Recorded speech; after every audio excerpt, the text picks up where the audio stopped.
Et alma durumu şimdi sıfır. Yani bu hafta yılbaşından belli hiçbir satış yok. %90'ın altına düştü yani. %10 var yok yani. İşler biraz pahalı, biraz işte milletin sıkıntısı, hastalığın sıkıntısı. Alışveriş yok. Nasıl fiyatlarda? Valla fiyatlar normal. Geçen seneki gibi aynı yani. 60, 50, 60 milyondan 50 milyon arası bizde etlerin fiyatı. Valla en büyük etken hastalık. Ondan sonra haftada 2 gün kapalı olması. Ondan sonra eti biraz pahalı olması. Yani halkın bir iştahı kalmadı yani bu şu hastalık bir türlü başımızdan bir bir gitseydi belki herkes bir şeyine bakardı yani ama şimdi milletin şeyi var yani millette bir parasızlık var, bir rahatsızlık var yani Allah yardımcımız olsun.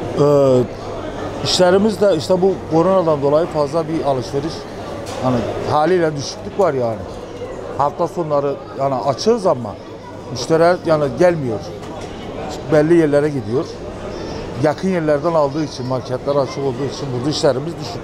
Yani vatandaşın alım gücü yani bu koronadan dolayı çok %50 düştü yani. Şu an ne kadar et fiyatları?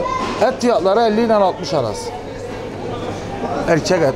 Toplam fiyatına yani burada halda toplam fiyatına.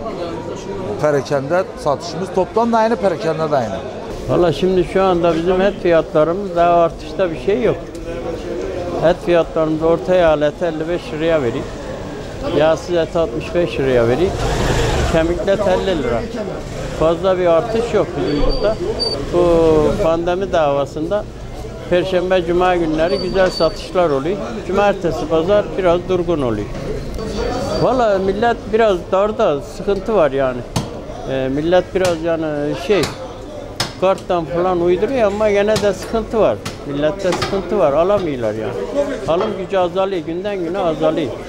Mesela adam günde 100 liraya çalışıyor, 60-70 lirasını nete vermez. Sıkıntı oluyor.